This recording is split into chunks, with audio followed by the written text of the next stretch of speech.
Your Steve Jones Show podcast is loading now. The Steve Jones Show podcast is sponsored by Purdy Insurance. Visit Purdy Insurance on Market Street in Sunbury or visit online at purdyinsurance.com. Mark Wogenrich, SI.com, joins us. Sir, welcome back to the show. Great to have you with us. Thanks for having me, Steve. Appreciate it. All right. Mark, I opened the show by saying, a lot of times you have an anticipation for something, and I always feel it's really cool when it lives up to it. Did you feel like Saturday lived up to an expectation? I thought it exceeded my expectations. Honestly, I thought that was one of the better games I've seen in a couple of years in person, and not even from necessarily an atmosphere standpoint. That certainly added to it. That had a lot of texture to it.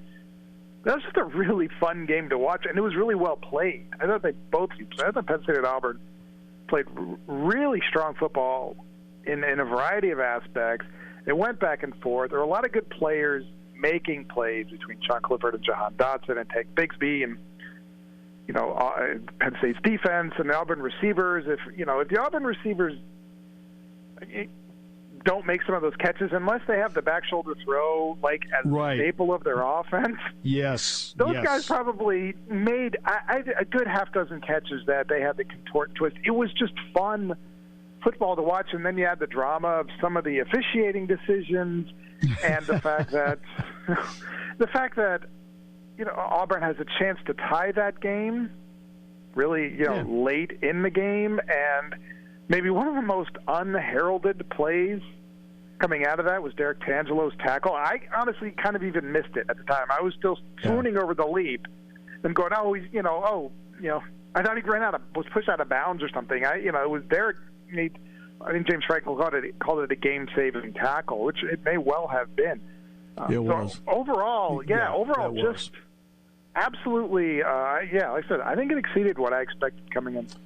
Yeah, Hunter hurdled Joey Porter Jr. Yeah. Mm-hmm. And Tangelo, what makes it really great from the Penn State point of view is Tangelo's a defensive tackle, and he kept himself in the play, and he got there and got him out of bounds. Who was about he was 7 or 8 yards probably behind the play. Yeah.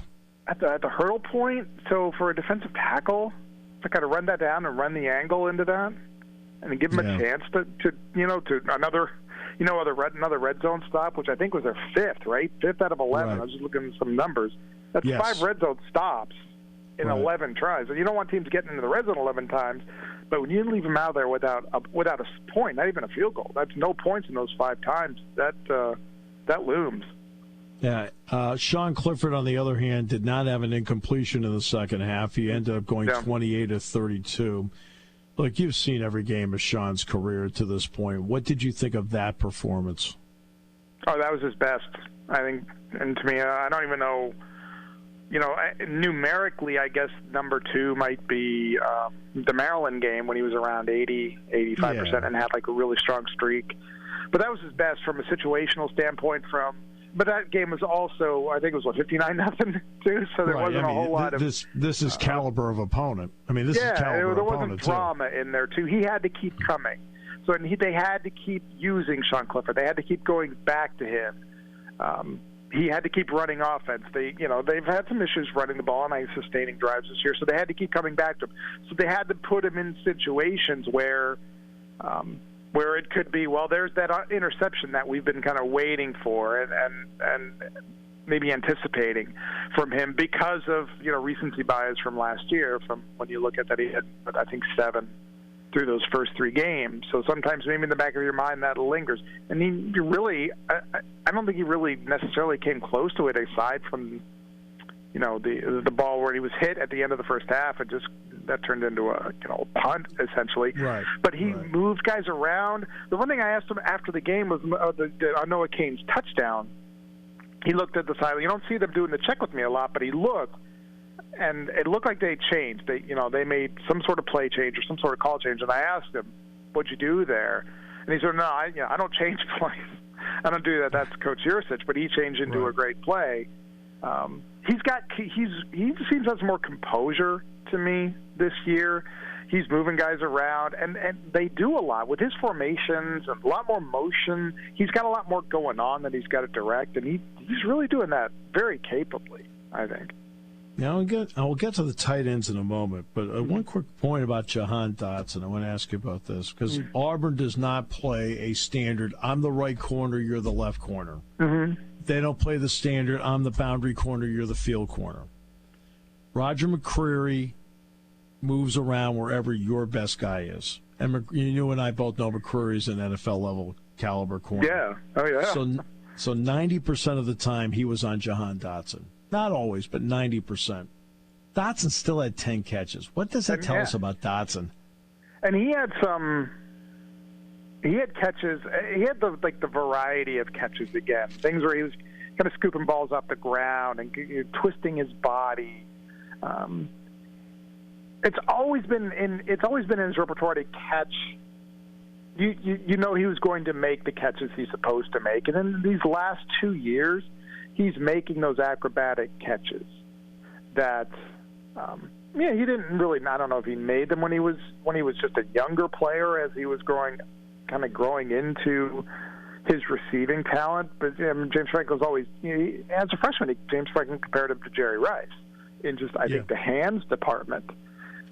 And now you've got a receiver who is kind of combining some of those elements we saw with like Chris Godwin. I mean, just the body positioning and the way he's able to have his like catch radius. I guess in that terminology has got to be so huge for Sean Clifford that Sean does not have a 6'4" receiver really anywhere that in his in the stable aside from his tight ends. These guys are all smaller, but John's just got a catch radius that he can almost play. You can almost kind of treat him as he's a couple inches taller because he's going to go. Yeah. He's going to go get the ball pretty much anywhere, and he's a threat after. He's always, he's more now. I think this year more of a threat with the ball in his hands afterward, which you see with the running the end around and stuff like that. They're putting the ball in his hands. Right. Well, you try to get the ball to your best player. Yeah. I'll never forget the story about you remember the game winner against Michigan State that Bobby Engram scored on.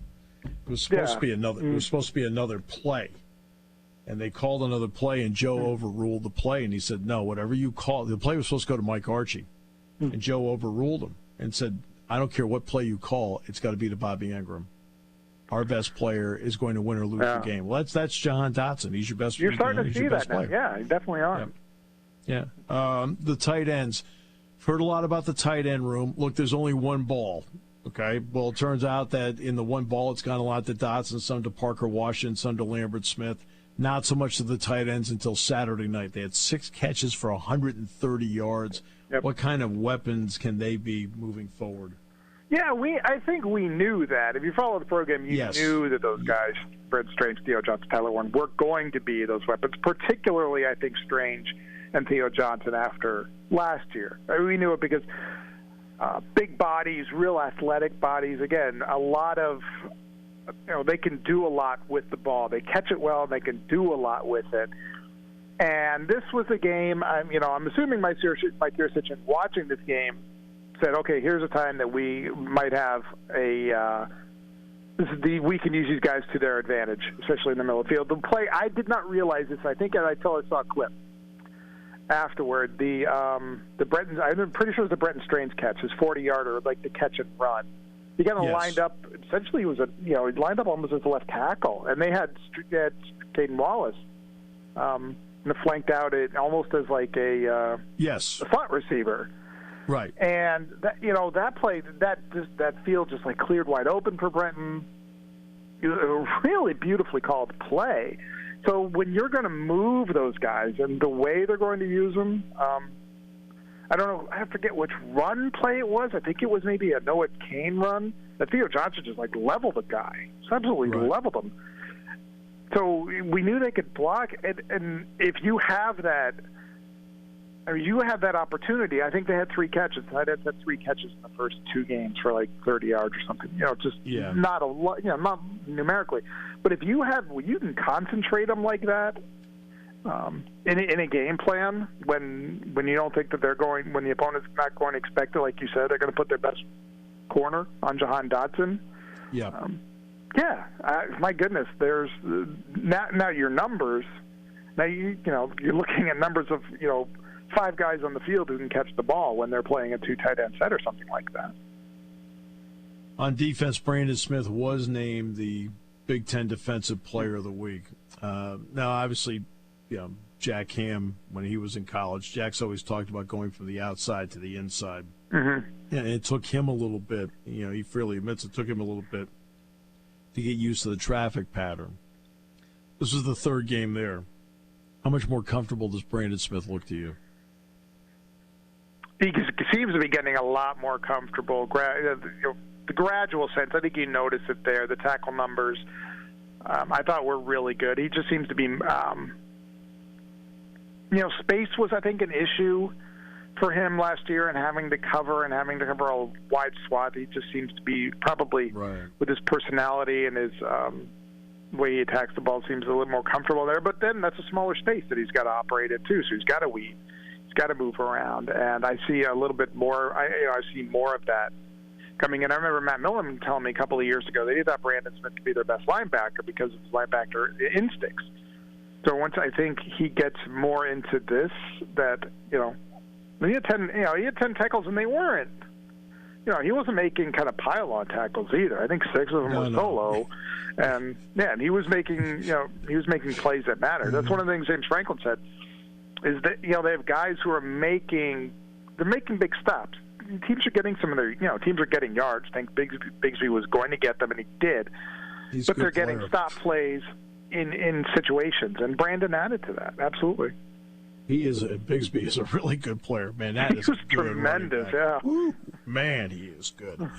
I walked out of there. I was impressed going in. I was way more impressed when I was done. I was impressed to start with.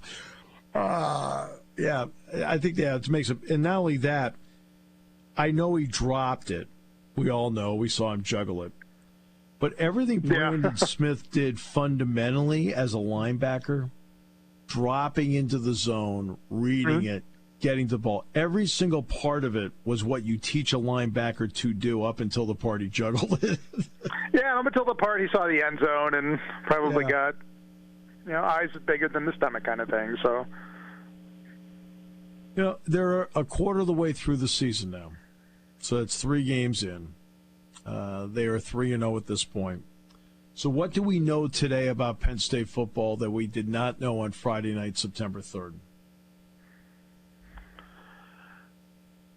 Well, the biggest thing for me was that the defense has put 2020 away. I think they've buried the numbers of that season. They buried the tape of that season. I was just looking at it. I just remember that last year giving up a lot of touchdown passes. And I look back, the numbers, 15 touchdown passes that they gave up last year. They haven't given up one yet this year with 4 interceptions. That, to me, is a huge difference right there. I think they've gotten maybe to the offense a little faster than I thought they might. I remember it taking Joe Moorhead till that, 4.5 games basically, or 3.5 games to kind of get into the offense until they got to the second half against Minnesota. And I think, Penn State looked like they had a real handle on it last week. And even going back to the second half against Wisconsin, starting to get that handle. I feel like I see more poise, protecting the ball, being around the ball when the other team is not protecting it.